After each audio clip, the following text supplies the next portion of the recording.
Vanakkam and good morning, everyone. After the recent film on the Nilgiris that has been making waves, I've been told that there's nothing more, more appealing to be present in terms of visuals. And therefore, I'll keep my lecture without too much of visuals and too much of photographs or whatever, but just come to the substance of the whole thing. I've titled it Nilgiri Biosphere Reserve, Some Reflections. Biosphere Reserve, the Nilgiri Biosphere Reserve, as mentioned earlier, was the first biosphere reserve established in the country, actually declared in 1986. I'll come to that confusion about 2000 and 1986. And that's where it's located, in the Western Ghats, where you have a very sharp rainfall gradient. So you have rainfall going from 3,000, 4,000 millimeters on the western side to about 400 millimeters on the eastern rain shadow region. Right. I will just very briefly mention a few points. Most of you will be aware. The Nilgiri is a very ancient landform.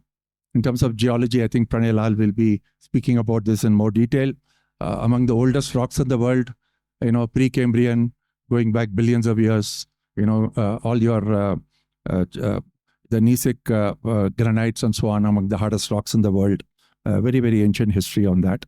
Biodiversity, already the number of flowering plants has been mentioned. And Nilgiri Biosphere Reserve has the largest global population of Asian elephants, tiger, the gaur, whole host of other wildlife. I don't have to mention more on it. It has a very checkered history of people over here.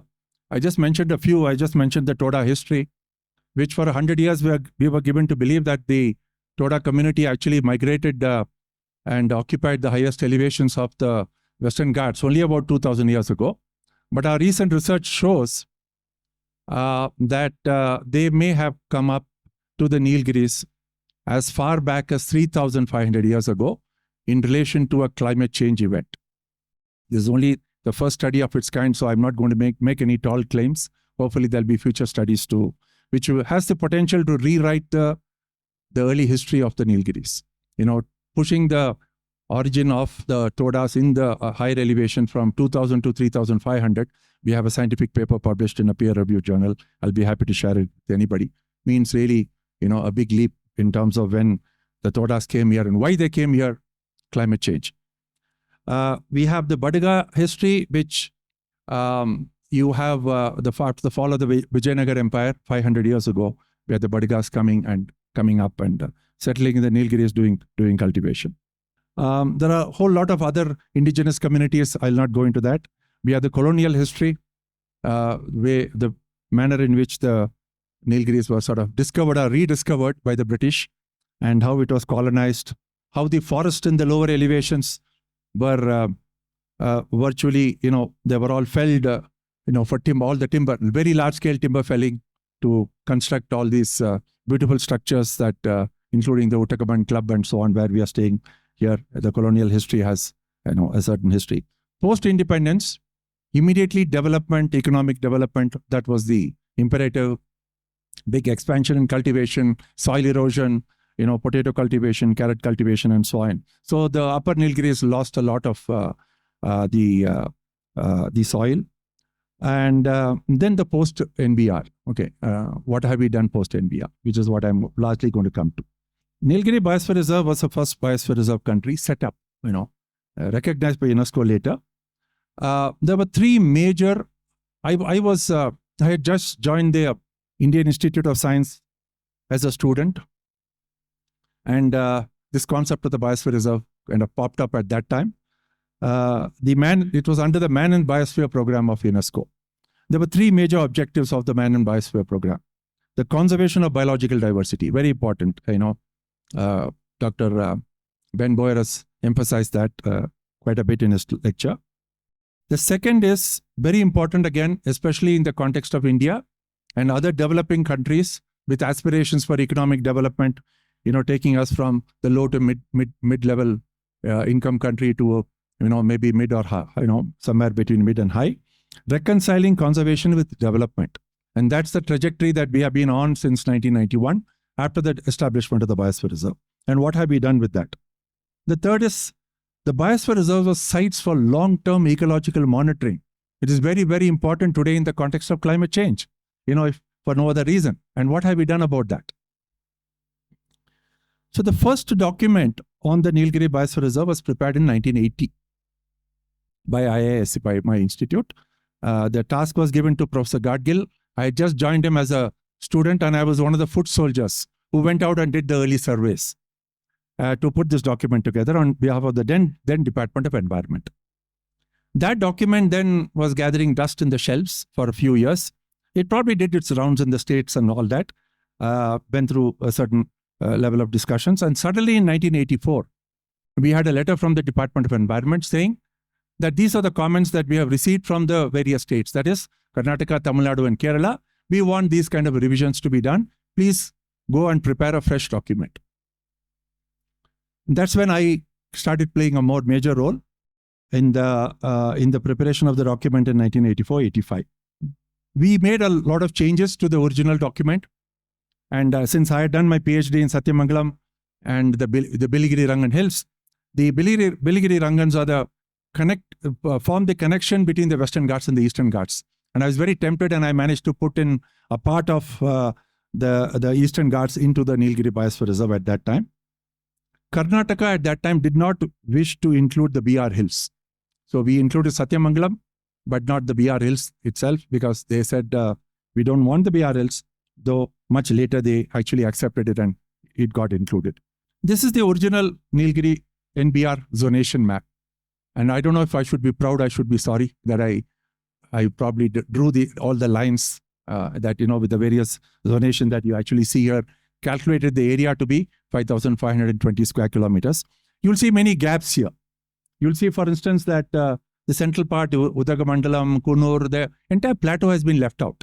Why was it left out? The Gudalur has been left out.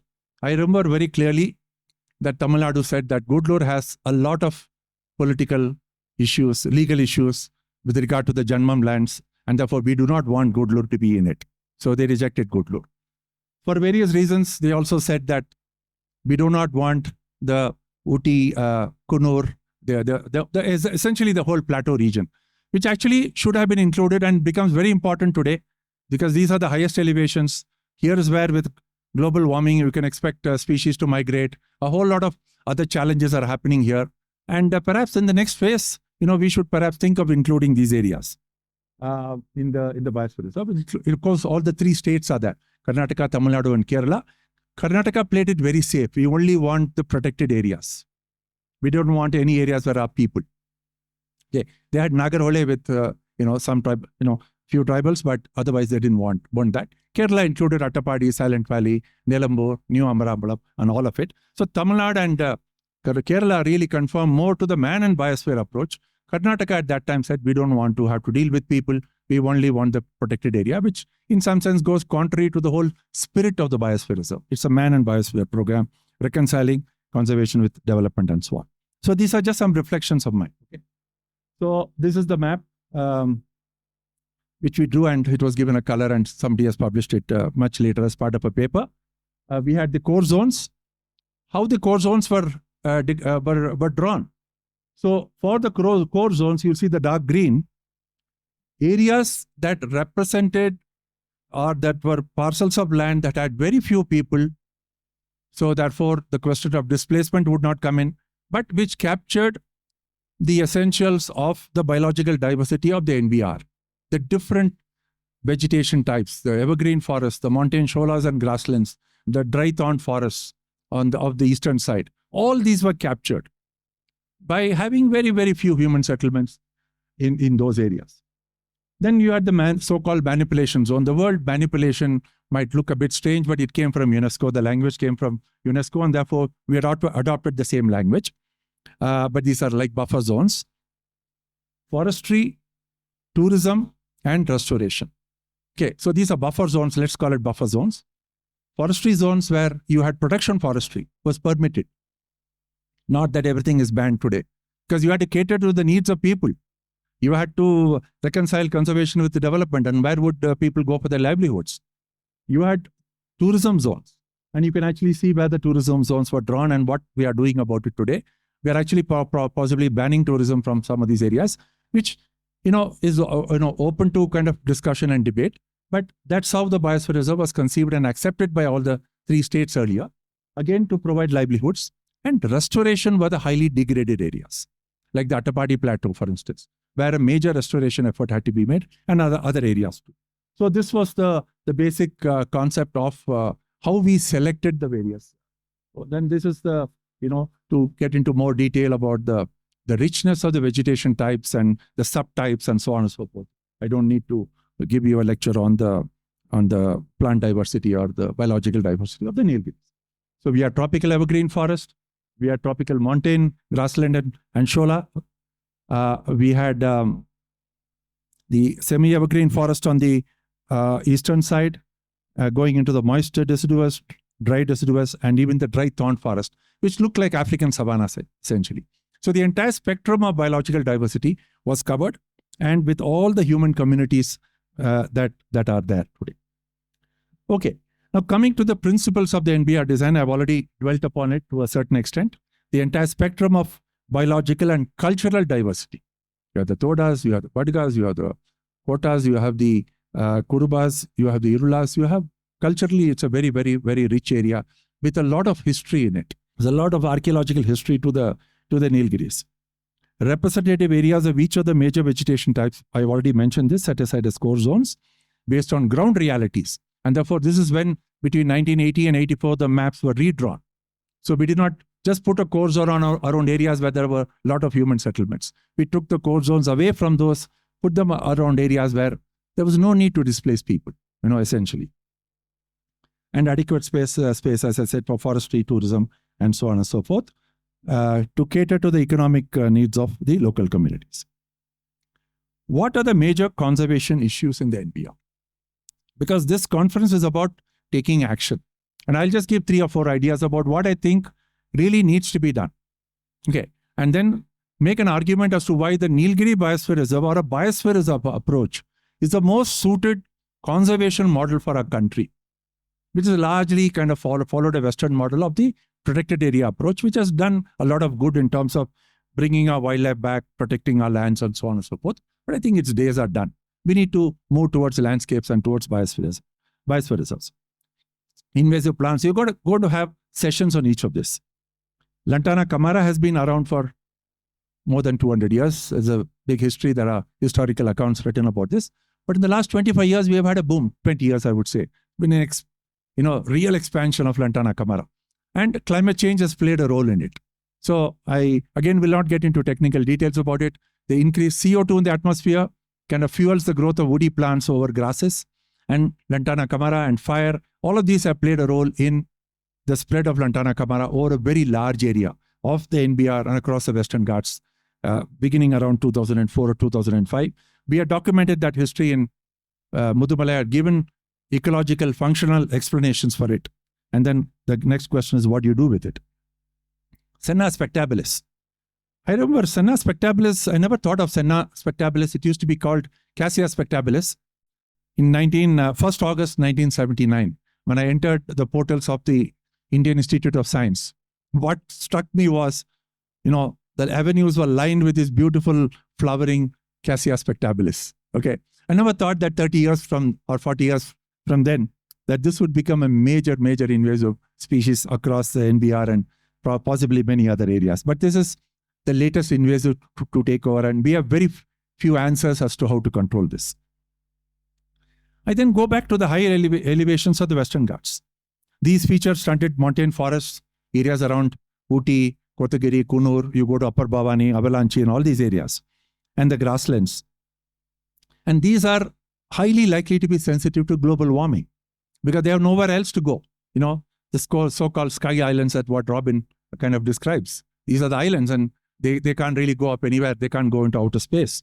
So any change that happens here, these will be permanent. These will be permanent changes. And a lot of early research was actually carried out here in the 1990s. And one striking feature is the planting of wattle in the grasslands. And convincingly, more than 30 years ago, I demonstrated that the grasslands of the higher elevations of the Western Ghats, the Nilgiris and the Annamalais, especially from work in the Nilgiris, are natural grasslands. They are set by the climate. and that they were not entirely forested, as European forester N.L. Bohr said, and that people have come and completely cleared this area and they have created these grasslands. C.R. Ranganathan, our forester, was absolutely right in stating that these are natural grasslands and these are set by climate. But on the other hand, starting from the colonial forestry times, we have always felt that the European forester was right and that our forester was wrong, Indian forester was wrong, and that these are wastelands and therefore these wastelands have to be, you read articles, the early articles 20 years ago, 30 years ago, they're described as wastelands, and the grasslands are described as wastelands in some of our papers. And therefore they have to be planted. And what better plantations that you can do than bring in the Australian wattles? And, again, 30 or 40 years ago, I wrote a paper saying that with global warming, it's possible that the CO2 will now fertilize the growth of these wattle plants. It will now start spreading as an invasive plant across the Nilgiris. Precisely what has happened today. And if I my memories go back to the early 80s when I did the earlier surveys, and I come and now I travel across the Nilgiris, wattle has just choked our grasslands. And I think one of the most important actions that we can take, the first thing, it has messed up the hydrology, the ecology of the natural ecology of the upper Nilgiris, more than any other region in the Western Ghats. And Mahesh is here and he's a champion of the grasslands, and rightly so, and he will talk about it in one of the sessions. But I think one of the most important actions that we can take is to restore the natural grasslands. Point number one. Then we come to the corridors. Now linkages, the NBR document does not talk too much about it, but this came about through the planning of the Project Elephant Reserves in the country, and I had the privilege of designing the 4 Project Elephant Reserves, the landscapes in the country, way back in 1989, 1991. We need to have a very sensible approach because we are a land of 1.45 billion people. We have human populations everywhere. And the approach that was originally taken by Project Elephant was that you look at critical bottlenecks and critical corridor lands. And with the least displacement of people, we should be able to achieve the, both for elephant and for tiger and all the other large mammals, the flow of animals across the landscape. And that is what we should adopt rather than very expansive definitions of corridors, where you can have a kind of a definition of corridors which encompasses a larger landscape, which we now in Tamil Nadu, we are calling it the landscape linkage zone, where you have to have coexistence between wildlife and people. I'm not getting into details about this, but then the critical corridor lands, which are small parcels of land, are the ones that we should be very concerned about. And with through help of NGOs, in Karnataka and Kerala, we have made a lot of difference by actually securing some of these very, very critical lands for the movement of elephants.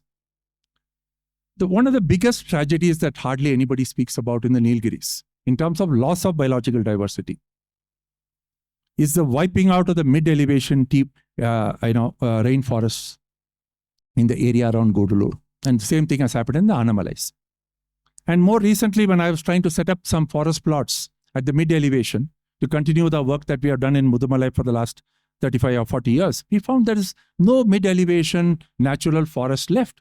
I remember the 1980s when we designed the Nilgiri Biosphere Reserve.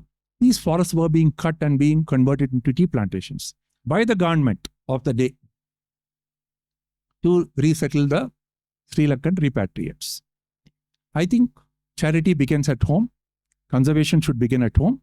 And I think if you ask me, the most important task that should be undertaken is to roll back these tea estates and try to restore the natural forest in this area through appropriate models, not just random planting of species. We have, I think, representatives from the Nature Conservation Foundation here in Valparai, and they have a lot of experience in this, and their expertise can be tapped for this. So in terms of low-hanging fruits, roll back the tea plantations, bring back the natural forest, restore the natural ecology of the grasslands in the Nilgiris, take a very sensible approach to restoring corridors in the Nilgiri Biosphere Reserve. So these are 3 things that we can do. And I think the 4th most important is to hear the voices of the indigenous people here in terms of our management, which has unfortunately not happened at all. Now, these are my last two slides. I'll just take 2 minutes. Since the Biosphere Reserve was first declared in 1986, the then Secretary of the Environment said, we don't have to go to UNESCO at this stage for getting recognition. So the inauguration of the Biosphere Reserve took place at Tamaragam, 2 kilometers from here, in September 1986. I was very much there. Mr. B.J. Krishnan was there, if I remember correctly. Both of us were there. It was 14 years later that they went to UNESCO for the recognition. But the Biosphere Reserve has been around. But there's no coherent management plan prepared for the NBR. It has remained a label, largely. Conservation practice has deviated from the original vision, reconciliation of conservation with the development. Very little has been done on that. Insufficient attention to restoration of ecosystems. I mentioned a few points. Lack of voices of indigenous communities. How do we manage our forests? We have just managed our forest in the strict fortress model of protected areas. Indigenous communities have very deep knowledge about how do you manage forest areas for fire management, for instance. This is becoming globally important. IPCC, IPBES, all these international bodies are giving far greater importance to indigenous knowledge systems. And these are now going to be sections and chapters in these major global reports that are going to come out. What is the attention that we are giving them and their knowledge systems? Very, very little, unfortunately. Uncontrolled urbanization, I'll not get into that. Newer challenges from climate change to be addressed. Now, this is my last slide. I think, as I said right up in the beginning, the Biosphere Reserve as a concept should now take over. And I agree with you that we need more Biosphere Reserves. We need to not succumb to the temptation of declaring tiger reserves simply because one tiger has gone into a forest area. There is a clamor to declare that as a tiger reserve. Okay, I completely disagree with that approach. We have people. We have to accept that we have people. We have a lot of biological diversity, and reconciling conservation with development is should be the new mantra for conservation. And that Biosphere Reserve is the ultimate, or I would say the most appropriate landscape approach, which is appropriate to our national circumstances, which we use this term national circumstances when we go for climate change negotiations and so on. So Biosphere Reserves, I think, should be the order of the day. And I have just given some of these points that financial mechanisms, blah, blah, blah, etc., etc. Thank you. Thank you very much. I think as children, you can influence your families to conserve nature. That would be the best way of doing it.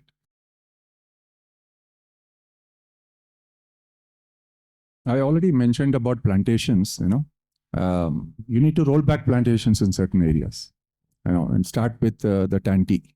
And that would be the best way of doing it, because that's where the biggest losses happen. When it comes to tourism, I think there have to be very clear guidelines and regulations and enforcement of regulations. So that's what the government should do. So that's in short, that's the best answer that I can give at this stage.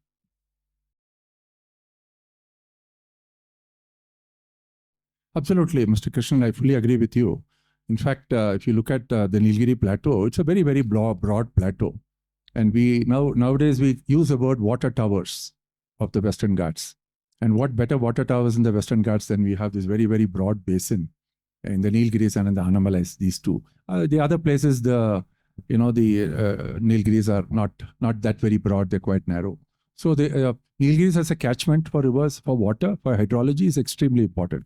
And from that viewpoint, we should include the entire plateau, the upper plateau. And in the new knowledge that we have about climate change and what it can do to the ecology.